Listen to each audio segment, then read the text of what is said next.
Well, Formula One, that is one hell of a way to say welcome back from the summer break. I mean, honestly, we got a bunch of crazy news over the summer break, such as Jack Doohan going to Alpine, Carlos Sainz choosing Williams after confirming that he was talking to Red Bull and Mercedes. Yeah, I mean, that's a lot. Now, I'm going to get an update to that Jack Doohan coming tomorrow. However, today was race day. And oh my god, was it one hell of a race day. Now, people are going to say that it was a snooze fest, it was boring, but you're not looking at the big picture. What you're looking at was the lap-to-lap ratio of things that happened, which was small. Do you know what I noticed also happened? Lando Norris won in a McLaren by 20 seconds, Max Verstappen 2023 style. I mean, literally, it's a type of situation where if the McLaren was Max Verstappen, we would have said it was, oh, Max Verstappen's back, it's boring, whatever. So yeah, it wasn't a very exciting race, but he dominated. Now, I think it's very important to talk about the things that he didn't dominate in, because it wasn't a perfect race. On lap 1, Lando Norris screwed up the start.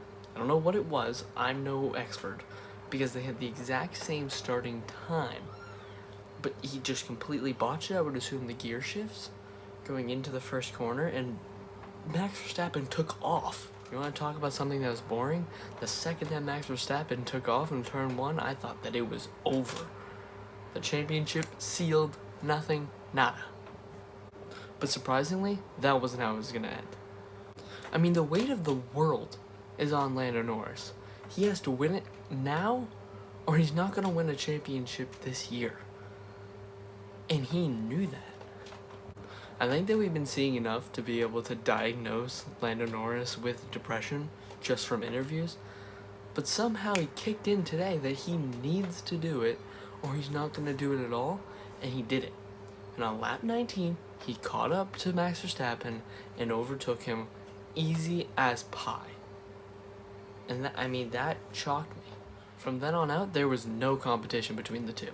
The two world championship leaders had no competition in between them.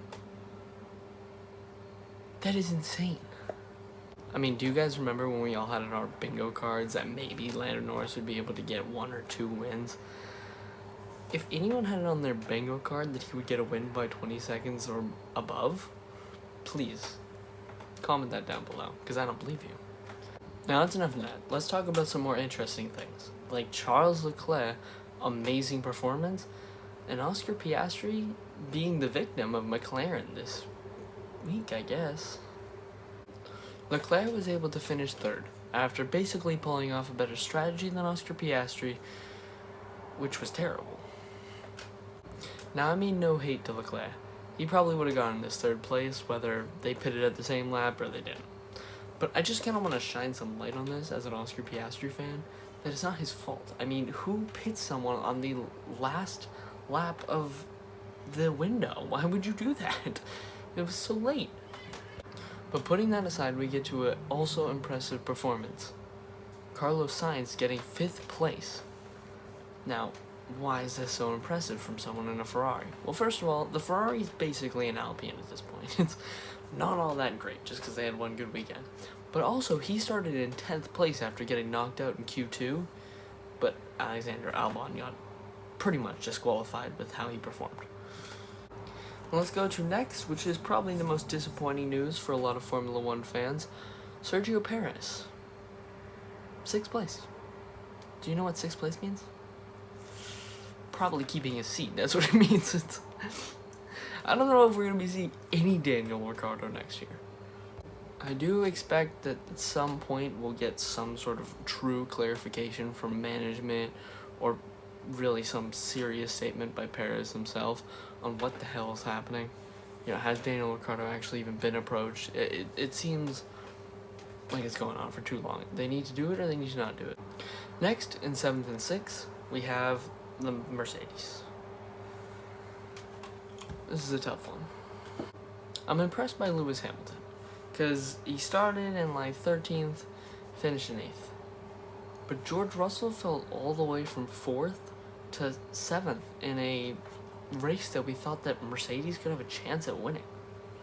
I must say that with a young Antonelli on the rise and whoever Mercedes might pick up, it feels weird that George Russell is not putting in as much as we think the car can do.